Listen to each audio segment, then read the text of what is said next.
Hoy vamos a hablar del tema de consumo de alcohol. El alcohol en sí es una sustancia química que se puede producir desde la fermentación o la destilación de diversos azúcares o carbohidratos. La historia del alcohol en realidad es antiquísima. Se supone que hay algunas teorías que dicen que pues un poco por ahí empezó la civilización, cuando algunos de los frutos que podían recolectar se quedaban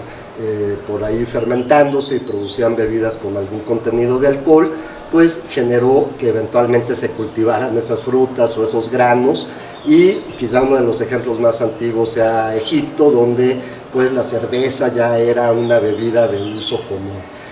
Obviamente con esta antigüedad su uso se ha difundido pues por todo el planeta, desde también épocas inmemoriales. Lo sabemos que prácticamente todas las culturas en Europa, en África, en América contaban con bebidas alcohólicas, y también se le ha dado diversos contextos a su uso, ¿no? Desde un contexto inicial que tenía mucho que ver con cuestiones ceremoniales y rituales, hasta que pues se populariza, se vuelve una bebida de uso cotidiano y pues en la actualidad es una de las sustancias adictivas más consumidas por la humanidad, ¿no? Es la sustancia adictiva más consumida, más allá que la nicotina, el tabaco y otras sustancias ilegales. Esto se debe en buena medida, decía yo, pues por esta antiquísima tradición donde el alcohol sirve para festejar, sirve para acompañar la comida, sirve para ocasiones especiales. ¿Y cuál es el encanto del alcohol realmente? El alcohol tiene varias funciones o varias acciones en el cerebro. Sabemos que es un depresor del sistema nervioso central, actuando sobre el sistema GABAérgico, pero también el alcohol va a actuar en el sistema de recompensa cerebral. Va a producir, al igual que otras sustancias de abuso, una liberación de dopamina en este circuito de recompensa cerebral, y al producir esta liberación de dopamina es donde se inicia la cadena del reforzamiento, de esta búsqueda por repetir esta experiencia placentera que implica el beber alcohol. Y al igual que todas las sustancias adictivas, en la medida en que se repita el estímulo a lo largo del tiempo y considerando otras variables como la genética que pueda tener cada persona, pues esta combinación del uso frecuente que se puede dar en cualquier contexto, más su efecto a nivel cerebral, más algunas consideraciones tanto biológicas y sociales que hay detrás de esto, pues nos hace que sea una de las bebidas, de las sustancias con mayor problemática. ¿Qué pasa con el alcohol cuando lo bebemos entonces? Por un lado, decía, a través de su acción en el sistema GABAérgico, es considerado un depresor del sistema nervioso central, y hay que considerar que esta depresión no es pareja, no funciona igual en el cerebro al mismo tiempo, sino que una de las primeras zonas que se empiezan a deprimir son las regiones corticales, en particular regiones frontales, que tienen mucho que ver con nuestro control ejecutivo, con nuestra toma de decisiones, y ese es uno de los primeros efectos que vamos a ver, y nos puede pasar a cualquier persona, que al ingerir suficiente alcohol y deprimir en una manera suficiente esta corteza cerebral en estas regiones, pues empezamos a tener actos que normalmente le llamamos errores de juicio, ciertos actos impulsivos, es decir, sin mucha planificación, y eso pues es causa de múltiples problemas. Quizá los más conocidos por este motivo sean los accidentes. Los accidentes automovilísticos son una de las causas más grandes de morbilidad y mortalidad, derivados por una sustancia psicoactiva, y de ahí que prácticamente todo el mundo haya medidas para el control del alcohol en los conductores de vehículos. Pero si no tomamos un vehículo, podemos tener de todas maneras accidentes en casa, accidentes en el trabajo, etcétera, pero sobre todo considerar que bajo esta depresión del sistema nervioso central, muchas personas van a tener conductas que normalmente no tendrían y que son consideradas, por lo tanto, conductas disruptivas o potencialmente peligrosas. Imaginémonos que en el contexto del alcohol Esto es uno de los cuadros mucho más comunes, más universales y también justo en uno de los que más podemos actuar a través de la información, la educación y desde lineamientos que la misma Organización Mundial de la Salud propone para un consumo no peligroso de alcohol.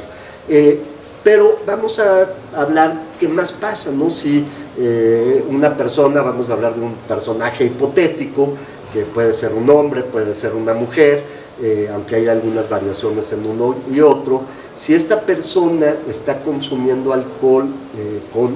frecuencia, produciendo esta estimulación que les decía del sistema nervioso central en la región del sistema de recompensa cerebral, es decir, ahí va a producir una estimulación, a diferencia del otro lado que produce una depresión, aquí va a estimular la producción de dopamina. Es muy interesante el mecanismo de acción del alcohol en este sentido, a diferencia de la nicotina o del cannabis o de los opioides que tienen receptores específicos. El alcohol, en el caso del sistema de recompensa cerebral, va a actuar de una manera un tanto cuanto indirecta. En primer lugar, lo que va a hacer el alcohol va a inhibir la transmisión de los opioides endógenos, que es otro sistema cerebral muy importante, es un sistema regulatorio. En el sistema de recompensa cerebral normalmente ubicamos una neurona que libera dopamina y otra que tiene un receptor dopaminérgico, y este es el circuito más básico. Pero quiero comentarles que hay otras neuronas en este sistema. Por un lado, las GABAérgicas, que van a tener una función inhibitoria directa sobre las neuronas dopaminérgicas del área tegmental ventral. Pero ahí viene lo interesante, este mecanismo regulatorio que depende de GABA, de las neuronas GABAérgicas localizadas ahí, va a tener otro mecanismo regulatorio más arriba, que es el mecanismo regulatorio a través de los opioides endógenos. Entonces las neuronas que liberan opioides endógenos van a tener unas conexiones con las neuronas GABAérgicas que les estoy hablando y van a estarlas regulando también. Es un mecanismo complejo. De cuál es el resultado final, pues tener una regulación muy fina de este sistema de recompensa cerebral. Cuando llegue el alcohol, lo que va a hacer es, por un lado, actuar sobre las neuronas que liberan opioides endógenos, estimulándolas, es decir, van a liberar más opioides endógenos en esta unión con las neuronas GABAérgicas. ¿Y qué va a producir eso? Que estas neuronas GABAérgicas se inhiban. Entonces, imaginémonos esta secuencia. Si yo tengo una neurona dopaminérgica que está controlada por la neurona GABAérgica, pero esta a su vez está controlada por la neurona que libera opioides, si yo saco de la jugada a la neurona GABAérgica a través del incremento de la transmisión opioide que produce el alcohol, entonces la neurona dopaminérgica se libera de la inhibición y va a producir este incremento de la dopamina, que es la que nosotros sabemos en general, y lo habremos visto en otras cápsulas, que es lo que va a producir el circuito de la sensación placentera y del reforzamiento y de la búsqueda de repetir este hábito una y otra vez. Entonces, esto es importante porque también a nivel de los fármacos que tenemos para el tratamiento de las adicciones, creo que todavía hay mucho camino que hacer, pero en el caso del alcohol sí hay 2 o 3 fármacos que nos van a ayudar a bajar ciertos componentes, sobre todo este componente que les estoy llamando, que le llamamos el componente del reforzamiento positivo conductual que produce esta sustancia. Hay medicamentos, los voy a mencionar, uno en particular, la naltrexona, es un antagonista opioide y lo usamos en la clínica para atender a personas con problemas de dependencia al alcohol. Ya me salté un poco porque ya me brinqué de la intoxicación que hablaba antes a la dependencia, pero justamente este proceso que hablábamos de cómo el alcohol actúa en este sistema de recompensa cerebral, y cuando lo repetimos muchísimas veces, este sistema de recompensa cerebral se libera, más que liberarse, se libera de una manera alterada, y eso va a producir que el sujeto esté todo el tiempo buscando ese reforzamiento continuamente. Entonces, cuando nosotros podemos bloquear el sistema que estoy hablando a través de un antagonista opioide como es la naltrexona, tenemos de la misma manera una reacción en cadena, ¿no? La persona puede beber alcohol, va a sentir los efectos depresores, esos, acuérdense que actúan o se deben a otro sistema que es el GABAérgico, pero ya no va a tener este reforzamiento positivo, es decir, esa sensación de placer o de esta necesidad de repetir el estímulo una y otra vez. Esto se logra al bloquear el sistema opioide, y cuando se bloquea el sistema opioide se incrementa o se permite que el sistema GABAérgico inhiba la neurona dopaminérgica, y por lo tanto entonces ya no hay el circuito, ya no llegamos hasta esta parte donde la neurona que tiene receptores dopaminérgicos va a recibir incrementos de la dopamina y va a producir mayor efecto. Entonces, les pongo el ejemplo de la naltrexona porque es muy bonita fármaco, en el sentido de cómo actúa en un nivel que, digamos, no tiene directamente mucho que ver con lo que nosotros consideramos que es el efecto del alcohol, este efecto depresor, este efecto que nos hace cometer errores de juicio, pero al actuar en ese nivel nos va a bloquear. Está bien, les voy a dar un ejemplo de qué es lo que dice un paciente en estos casos. Por ejemplo, un paciente que yo vi alguna vez, que era muy fan del vino, y ya saben, el vino con las notas de madera y de frutas y de cerezas y todo esto que un buen conocedor de vino habla, me decía: cuando empecé a usar la naltrexona, el sabor del vino se convirtió inmediatamente en jugo de uva fermentado, ¿no? Y no sé si me explico la diferencia, no es como si ustedes abrieran un jugo de uva, lo dejaran al sol unos días, se empieza a echar a perder, y esa era la sensación que él tenía. El vino no es algo muy diferente a eso, en realidad, pero justamente el efecto placentero, esta sensación de euforia, esta sensación de, alguien podría decir hasta de paz, que puede sentir al beber alcohol, entonces se elimina por completo y ya nada más queda ese sabor de un fruto fermentado. Les pongo el ejemplo no porque sea el único mecanismo para atender el alcohol. Finalmente el alcohol, como todas las sustancias, tienen mecanismos que tienen que ver con la cuestión social, con la genética, con el entorno donde está viviendo el sujeto y qué tan permisivo es o no el consumo de alcohol, qué tantas otras opciones puede tener como de descanso, de relajación. Pero si nos olvidamos de la parte biológica y de la parte que tiene este mecanismo fino que tienen las sustancias, y ahora en particular el alcohol, pues no vamos a poder ver la foto completa, ¿no?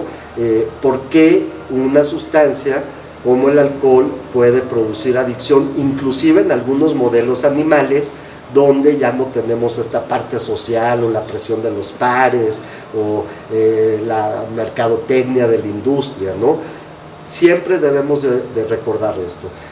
También, y nada más para quizá completar todo el marco, estábamos hablando desde la intoxicación, pasamos muy rápidamente a un cuadro crónico que le llamamos dependencia, donde hay una disregulación del sistema de recompensa cerebral. Pues pasemos al siguiente nivel, que es la abstinencia al alcohol. Abstinencia, estoy hablando de alguien que ha bebido y que ha tenido una historia de consumo fuerte y excesivo a lo largo del tiempo. Entonces, en el síndrome de abstinencia al alcohol, lo que sucede es que sistemas que previamente se habían adaptado a el consumo frecuente y intenso en muchas ocasiones de alcohol, y estoy hablando, les recuerdo, de dos sistemas, el GABAérgico y el sistema de recompensa cerebral, pues estos sistemas que inicialmente se habían adaptado. Si suspendemos el alcohol, por ejemplo, si una persona es internada súbitamente por alguna condición médica o psiquiátrica, o cuando la familia en su desesperación decide el encierro, estos sistemas de recompensa cerebral y este sistema GABAérgico se disparan, otra vez paz, ¿no? Produciendo que, pues todo lo contrario, en lugar de depresión, hiperactividad, ansiedad, insomnio, justo esta hiperactividad puede llevar al paciente o a la persona hasta tener convulsiones y estados confusionales que le llamamos delirium. Eso es por la disregulación del sistema GABAérgico. Y por otro lado, el otro sistema, el sistema de recompensa cerebral, que se había adaptado de tal manera para estar recibiendo esta recompensa en la forma de alcohol, empieza a generar señales de alerta, digamos, en donde el cerebro empieza a pedir que continúe ese estímulo placentero, ¿no? ¿Y cuáles son esas señales de alerta? Pues mucha apetencia por beber, el no poder estar, digamos, mucho tiempo sin pensar en el alcohol o en sus efectos, y eso hace que el sujeto entonces inicie una conducta que le llamamos de búsqueda hacia encontrar nuevamente este consumo y esta repetición del circuito. Todo esto aparte deben de considerar que no funciona de una manera consciente, es decir, no tenemos mucho control sobre estos mecanismos mal regulados, o sea, disregulados, más que mal regulados, disregulados, desadaptados por el consumo constante de alcohol, y es ahí donde pues el individuo dice, yo sí quiero dejar de beber, sí sé que me hace muchos efectos negativos, si hay una conciencia de eso, pero por otro lado veo una botella de alcohol y empiezo a sentir una gran ansiedad de consumo que lo más probable, digo, si no tengo otros elementos terapéuticos o farmacológicos como mencionaba, pues esta persona puede ir directamente a beber y repetimos el ciclo.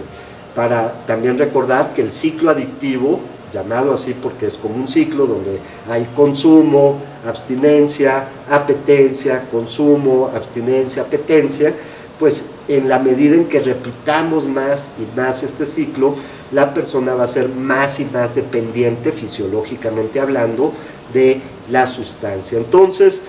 para concluir esta parte, pues nada más recordar que el alcohol tiene varios efectos en el cerebro, básicamente dos, o podemos resumirlos en dos. Uno, en el sistema GABAérgico, donde ejerce sus efectos depresores del sistema nervioso central y donde es equivalente a otros depresores, y por otro lado en el sistema de recompensa cerebral, donde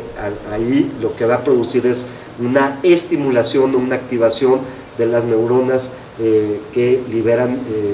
péptidos opioides, y que esto va a producir un cambio en este sistema en la búsqueda de más recompensa. Y el síndrome de abstinencia es cuando se disregula estos sistemas y vienen efectos o síntomas clínicos que normalmente son considerados como negativos.